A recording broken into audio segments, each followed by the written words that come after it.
My mom called saying, "You have 48 hours to leave your inherited house. The family decided it's your sister's now." I spent those 48 hours with a lawyer instead. When they showed up with a moving truck, the sheriff was already waiting at the door. My mother called on a Tuesday. She said the family decided my sister needed the house more. By Thursday morning, a sheriff's deputy was standing on my porch, but he wasn't there for me. Hour zero. The phone rang at 6:14 p.m. I was standing in my grandfather's kitchen, heating up leftover chili in a pot he bought in 1997 from a hardware store that doesn't exist anymore. The pot had a dent on the left side from when he dropped it reaching for a dish towel during a football game. I remember that because I was 8 and I thought the pot was broken. He said, "It still holds soup, doesn't it?" and went back to the game. I picked up the phone. My mother's voice had that tone, the one she uses when she's already rehearsed the conversation in her car. Her meeting voice. Except I wasn't in a meeting. I was making chili. "Marcus, we need to talk about the house." I turned the burner down. Didn't say anything. The family has discussed it. Kelsey is expecting. She needs stability. The house should go to someone who's building a family, not just sitting in it. I opened my mouth, closed it, opened it again. Said, "Who's the family, Diane?" She hated when I used her first name. She paused. Then, "Everyone agrees. You have 48 hours to make arrangements. Your father's old storage unit is open. You can put your things there. Travis is renting a truck Friday morning." I stood there holding a wooden spoon, phone between my shoulder and ear, staring at the dent in the pot. She kept talking. Something about Kelsey's due date, something about how Pop would have wanted the house used properly, something about how I could find a nice apartment closer to work. She said, "Closer to work," like she was doing me a favor, like I'd been waiting for someone to evict me into a more convenient commute. I said, "Okay, Diane." She said, "Don't make this difficult." I hung up, finished heating the chili, sat at the table my grandfather built with his hands when he was 44, from pine boards he got from a neighbor tearing down a fence. Ate the whole bowl, washed the pot, put it back exactly where it always goes, second hook on the wall rack, handle facing left. Then I called Desmond. Hour 1. Desmond and I went to college together. He became a real estate attorney. I became a mechanical engineer who spent 4 years driving his grandfather to dialysis 3 times a week. Different paths. But Desmond is the kind of friend who picks up on the first ring at 7 p.m. on a Tuesday and doesn't ask why. I told him what Diane said, word for word. He was quiet for about 10 seconds. I could hear him doing something with papers on his end. Then he said, "Do you have the will?" "In the fireproof box. Under Pop's bed." "Read me the relevant section." I went upstairs. Pop's bedroom still smelled like him. Menthol cream and cedar drawer liners and the faint mint of the toothpaste he used. The green one he'd squeeze from the bottom because he said people who squeeze from the middle have no discipline. I opened the fireproof box. The will was typed, notarized, filed with the county. Clear as glass. The house, the property, the contents. All to Marcus David Harding. No conditions. No ambiguity. Witnessed by 2 people, notarized by a 3rd. I read the relevant sections to Desmond. He said, "This isn't a conversation, Marcus. This is a trespass warning waiting to happen. Bring me the will tomorrow morning, 8 a.m. Every document you have. And Marcus, don't call your mother back. Don't text her. Don't respond to anyone. Silence is your weapon right now." I didn't call her back. I went downstairs, turned off the kitchen light, and sat in the living room in the dark for about 20 minutes, listening to the house settle the way it has for 37 years. Pop used to say the house was talking. I never asked him what it was saying. Hour 2. I couldn't sleep. Sat in Pop's recliner, the brown one with the torn armrest he refused to fix because he said the tear was character. The leather was cracked along the left side and soft on the right, where his elbow always rested. I pulled out the caretaker journal from the side table drawer. I'd kept it for 4 years. Every dialysis appointment, every medication change, every blood pressure reading, every meal I cooked him, every time someone visited. I'd never counted the visits before. Never had a reason to. I wasn't keeping score.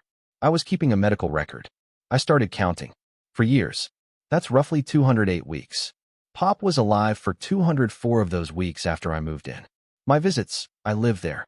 Every day? 1,428 days. I cooked dinner 6 nights a week.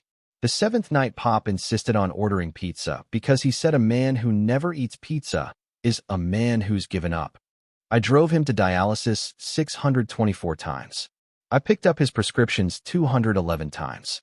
I helped him to the bathroom when his legs got bad.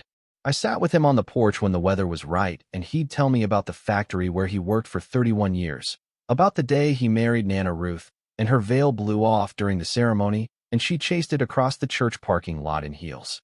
Diane, 14 visits. 9 were holidays. 3 were when she needed Pop to sign something, insurance paperwork, and a form she never explained. 2 were unannounced, both under 30 minutes, both ending with Diane saying she had to get back. Kelsey, twice. Thanksgiving 2019 and Christmas 2021.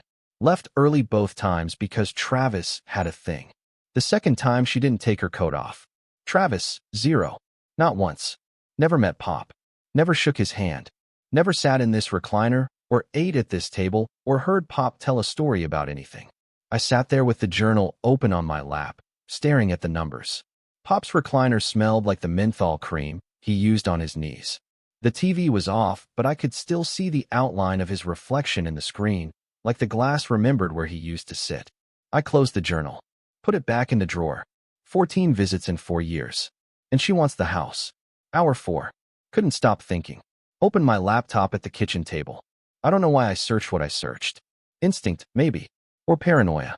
Or the fact that when Diane rehearses a speech, she's usually been planning for longer than she lets on. She doesn't improvise. She doesn't have ideas in the moment. Everything Diane does has been circled on a calendar somewhere. I searched the address. My address.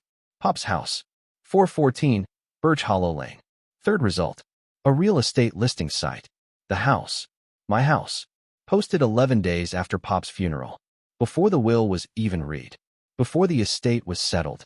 Before anyone legally knew who owned a single doorknob. Price, $310,000. Contact, Travis Kelly. Licensed agent. Listing description. Estate property, motivated seller, flexible closing timeline, excellent condition for the area. The listing had photos. My kitchen. My hallway. Pop's bedroom, the one where he died. Someone had walked through my house and taken photos of every room. The listing description said, estate property, motivated seller, flexible closing. I screenshot everything. Save the page. Save the cached version. Save the metadata showing the upload date. 11 days after the funeral. 23 days before the will was read. Travis listed my dead grandfather's house for sale before anyone legally knew who owned it. He walked through, took photos, typed up a description using words like motivated and flexible, and posted it for $310,000. I closed the laptop. My hands were flat on the table, pressing hard, like I was keeping something from floating away. The kitchen faucet was dripping. It drips when you don't push the handle all the way to the right. Pop always pushed it all the way. I got up and pushed it. Hour 8. Wednesday morning. Desmond's office smells like printer toner and old coffee. He had the will spread across his desk by the time I sat down. I handed him the listing screenshots. He looked at them for about 40 seconds, took his glasses off, put them back on. Then he said, "This is attempted fraud. They tried to sell property they don't own. Travis has no ownership, no power of attorney. He has a polo shirt and a phone camera." I didn't laugh. Desmond didn't expect me to. He was already writing. What does that mean for Friday? Friday's easy. The will is ironclad. Notarized, filed, witnessed. Your mother has no legal claim. Your sister has no legal claim. Travis has no legal claim. If they show up with a moving truck, they're trespassing. I'll have a no trespass order drafted by noon today and the sheriff's office notified by 3 p.m. If they set foot on the property after being served, it's a criminal matter. Not a family argument. Not a disagreement. A crime.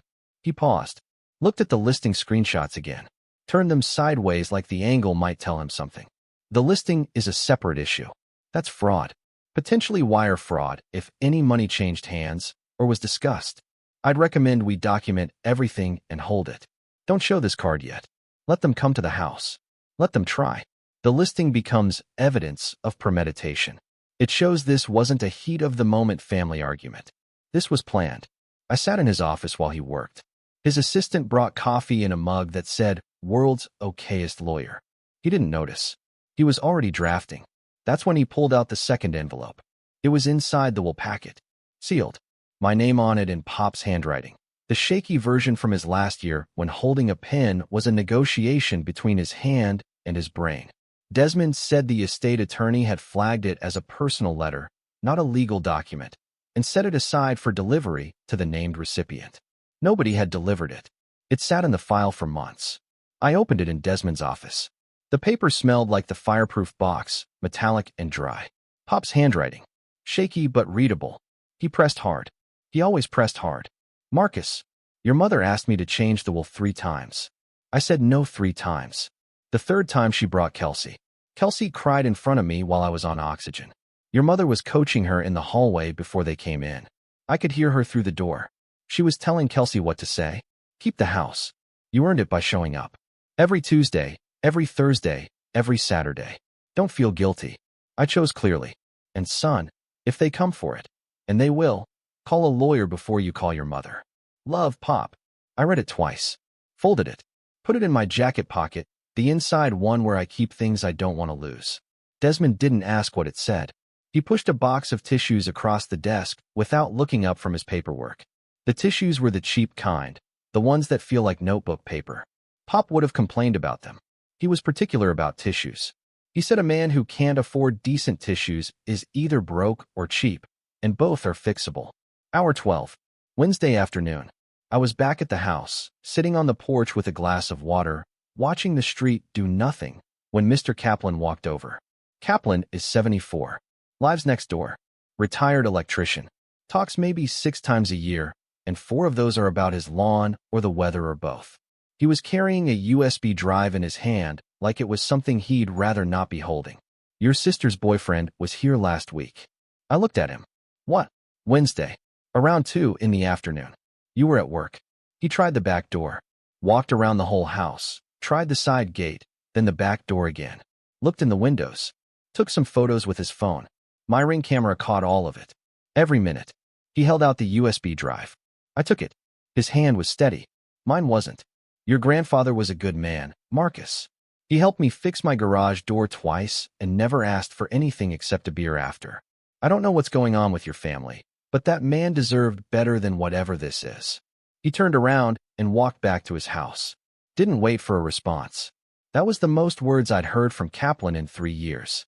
He'd said them the way you'd read a grocery list. Flat. Factual. Like he was reporting the weather. Except the weather was that my dead grandfather's house was being cased by my sister's boyfriend. I went inside and plugged in the USB. 12 minutes of footage. Travis. Walking my property. Testing the back door handle. Trying the side gate latch. Looking through the kitchen window with his hands cupped around his eyes. 1 timestamp. 2:07 p.m. 6 days before Diane's phone call. 6 days before the family decided. He was here before anyone told me anything. Measuring, planning, testing. I saved the files to 3 locations. Emailed them to Desmond with the subject line pre-evidence. Then I went back outside and sat on the porch and watched Kaplan mow his lawn like nothing happened. He mowed in straight lines. Never missed a strip.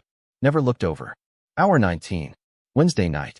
Aunt Priya called at 11 p.m. I almost didn't pick up. Priya married my Uncle Garrett, Diane's brother, who died of a stroke 9 years ago. Diane never liked her. Said she was dramatic and always stirring things up. Priya is the quietest person I've ever met. She makes blackberry jam from bushes in her backyard. She drives a 2009 Corolla with a dent in the bumper she's never fixed. The most dramatic thing she's ever done is return a library book 2 days late and then apologize to the librarian in person. Marcus, I'm sending you screenshots. Don't ask me how I got them. Just save them. 26 screenshots. A family group chat I was never added to. Created 4 weeks before Diane's phone call. Members: Diane, Kelsey, Travis, 2 cousins I barely talked to, and my Uncle Ray. The messages told a story. Not the story Diane told me on the phone. The real one. Week 1. Diane floating the idea. Marcus is just living there alone. It's not being used properly. He doesn't even have a family. Kelsey agreeing immediately. Travis sending real estate links and comparable sales in the area, already doing the math. Week 2. Diane asking if anyone knows a property lawyer who handles family stuff. Travis volunteering to handle all the logistics. I do this for a living. Kelsey picking rooms. She wanted Pop's bedroom converted to a nursery. She was measuring dimensions from memory of a house she'd been inside twice in 4 years. She said the closet would need to be gutted. Pop's closet, where his clothes still hang because I haven't moved them yet. Week 3, strategy. Diane's exact words. We give him a deadline. If he doesn't leave, we show up. He won't fight. He never fights. Travis responding. If he pushes back, we tell him we'll contest the will. Even if we can't win, the legal fees will drain him. Kelsey adding a thumbs-up emoji. He never fights. Those 3 words sat in my chest like a stone someone placed there carefully, balanced it, and left. I read them sitting on Pop's recliner at 11:30 p.m. on a Wednesday, and I could taste metal in my mouth, like biting tinfoil. The faucet was dripping again. I didn't get up to fix it this time. Week 4, execution.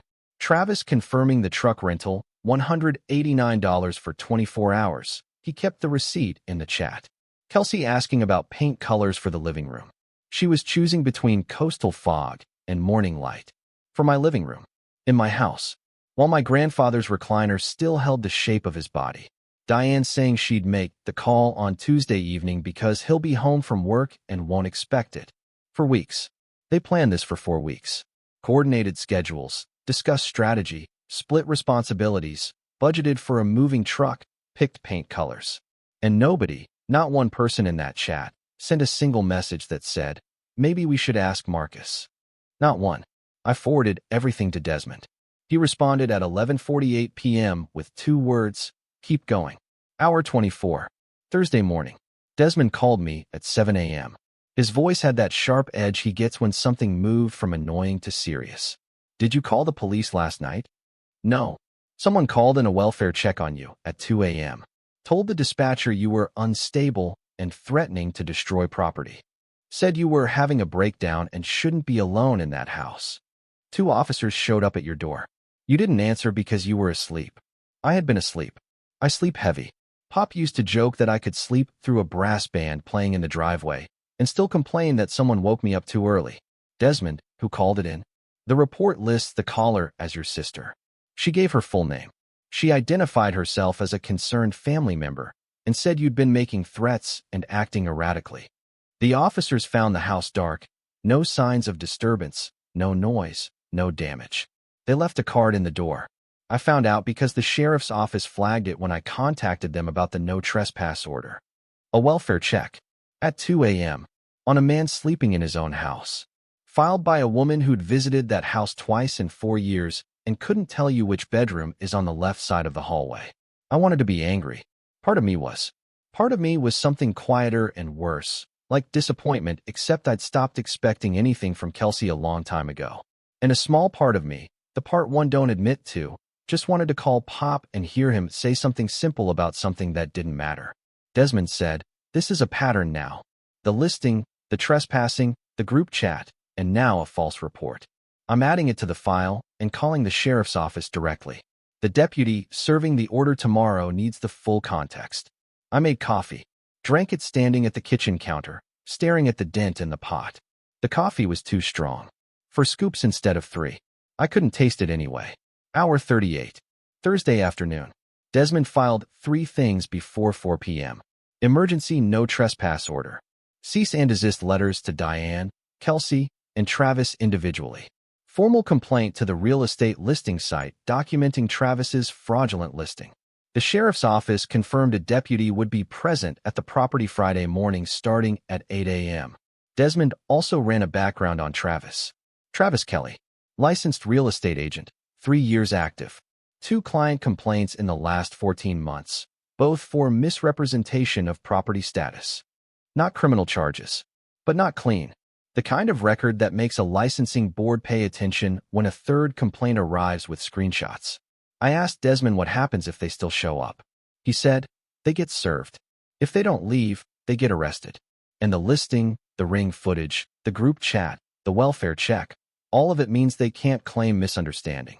This was planned, documented, timestamped. They built a paper trail against themselves. He said one more thing before he hung up. Your grandfather wrote you that letter because he knew exactly who these people are. Don't forget that when they're standing in your driveway crying. I didn't forget. That night, around 9 p.m., Desmond called back. He'd been going deeper into the estate file, cross-referencing with county records. He found something.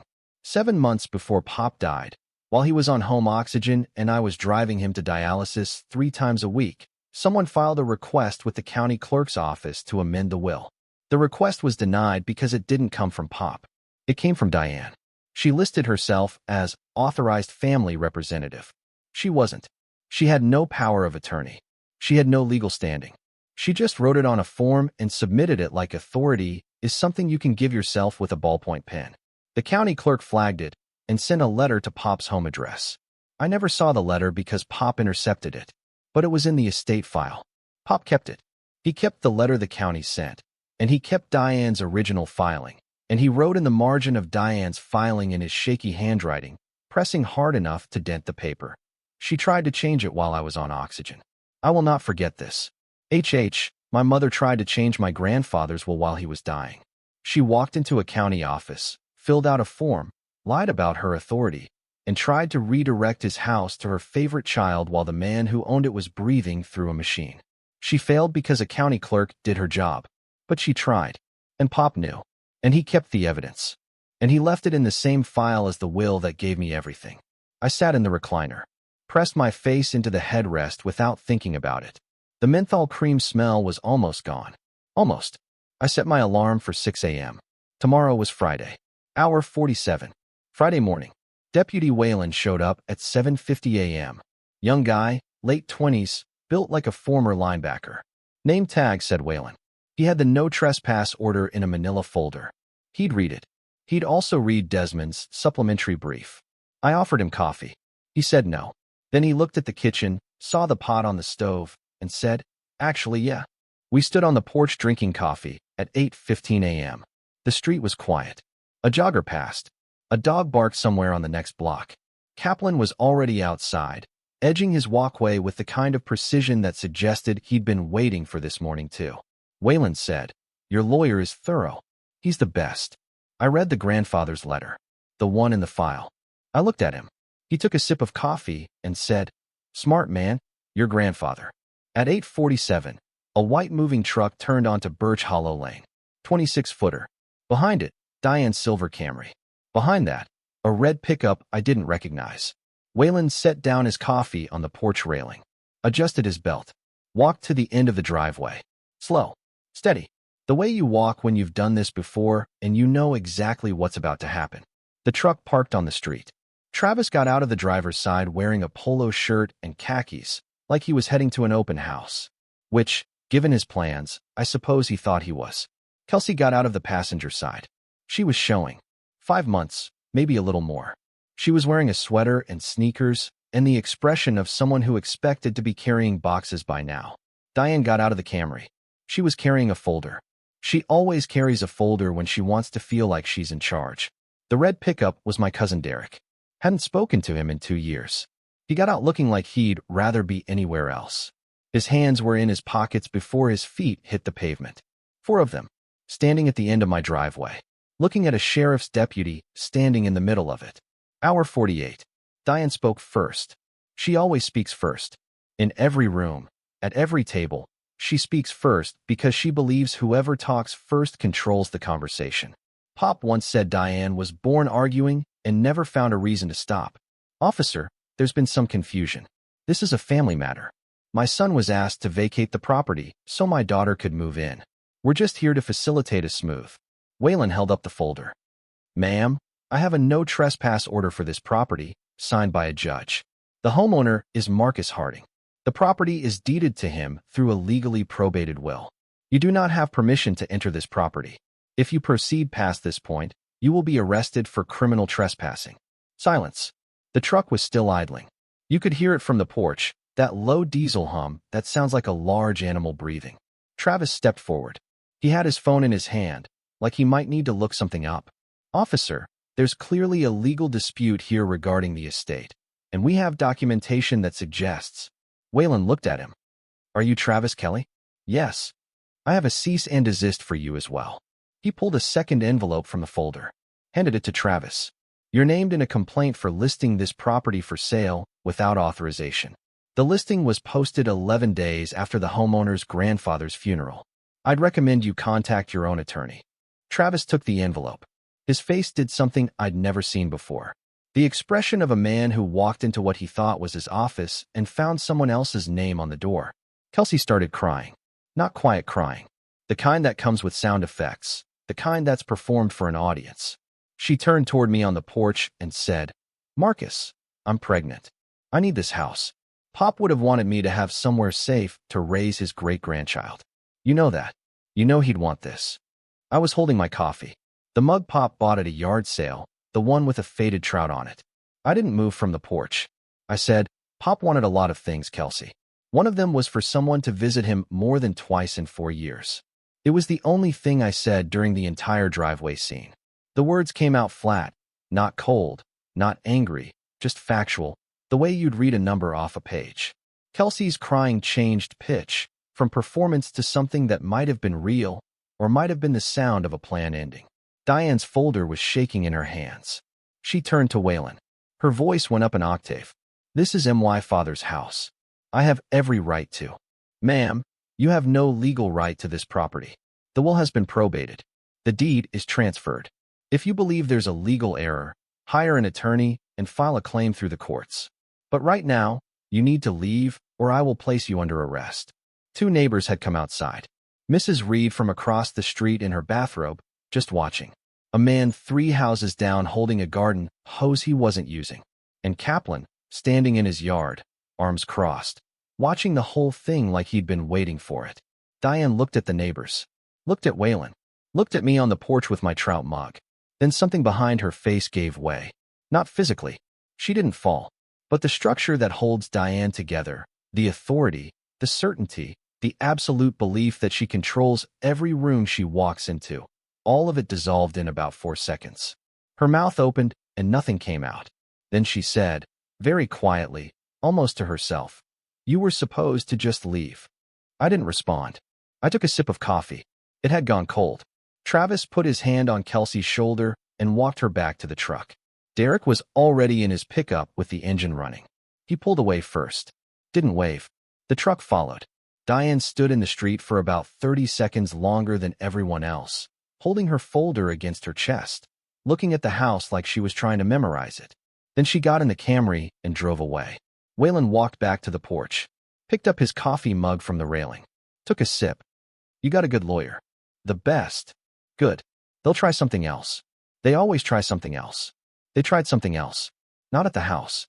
On their phones. The group chat went nuclear within the hour. Diane told everyone I'd hired a corrupt cop and forged the will. Kelsey posted on social media that I'd stolen a pregnant woman's home. Travis messaged family members asking if anyone knew a lawyer willing to work on contingency. He wasn't being evicted. He never lived there. But language is flexible when you're desperate. Desmond sent the formal cease and desist to all 3 by certified mail that afternoon. The letter included the listing screenshots, ring camera footage, the welfare check report, the group chat screenshots, and the county clerk filing. It stated that no legal action would be pursued provided all contact ceased, all property approach stopped, and all social media defamation was removed within 72 hours. The social media posts came down within 6 hours. Then Nana Ruth called. Pop's wife. My grandmother. 81 years old. Lives in a retirement community in Scottsdale. Watches Jeopardy every night and calls anyone who gets a daily double wrong soft. She moved there after Pop died because she said the house had too much of him in the walls. "Marcus, your mother called me crying." I figured she would. I told her I knew. I knew about the will amendment she tried to file while your grandfather was on oxygen. Harold showed me the county letter before he died. He showed it to me sitting in that recliner, the one with the torn arm, and he cried. Your grandfather cried 4 times in 52 years of marriage, Marcus, when each of his children was born, and when his daughter tried to steal from him while he was dying. Those were his 4 times. She used one of them. She was quiet for a moment. I could hear Jeopardy in the background. Someone was answering a question about European capitals. I told Diane she's not welcome in Scottsdale until she writes you an apology. A real one. On paper. I told Kelsey the same. And I told them both that Harold chose you because you chose him first. Every Tuesday, every Thursday, every Saturday. You showed up. They didn't. The house went to the person who showed up. She said one more thing. Don't let anyone make you feel guilty for receiving what you earned by being there. Your grandfather knew exactly what he was doing. He always did. Then she said, the answer is Budapest, not Bucharest, you walnut, to the television, and hung up. Over the next 6 weeks, things happened the way things always happen when a family lie runs out of oxygen. The real estate listing was removed within 72 hours of Desmond's complaint. Travis received a formal inquiry from his state licensing board. 2 previous client complaints for property misrepresentation, plus a fraudulent listing on a property he had no connection to. His license went under review. Active review, meaning no new listings, no new clients, no new commissions. For a man whose entire income depended on closings, this was not a career setback. It was a career pause that might not unpause. Kelsey and Travis didn't survive the disappearance of free real estate. Kelsey was 6 months pregnant, working part-time at a dental office, living in a 1-bedroom with a man whose real estate license was under review because he tried to sell a house that belonged to someone else. Travis moved out 5 weeks after the driveway. A cousin said he went to stay with a friend in another state. I didn't ask which one. Diane stopped speaking to me entirely. She also stopped speaking to Nana Ruth, which meant she lost the only person in the family who everyone still trusted and listened to. Extended family members who'd been in the group chat started calling me one by one over the following weeks. 2 apologized genuinely. Uncle Ray left a voicemail saying he didn't know the full picture and should have asked questions. Derek never called. I don't expect him to. Aunt Priya drove over with a jar of blackberry jam and a folder of her own. Not new evidence. Old evidence. 15 years ago, Diane pulled the same play on Priya's husband Garrett, pressuring him to give up a car their father left him. Priya kept the letters. She said, I've been holding these for a decade because I knew she'd do it again. I just didn't know she'd do it to her own son. Desmond sent one final letter to Diane, Kelsey, and Travis. A complete summary of evidence, organized chronologically. The letter stated that all evidence was preserved indefinitely and could be submitted to law enforcement should any further contact or defamation occur. The last line was something Desmond wrote himself.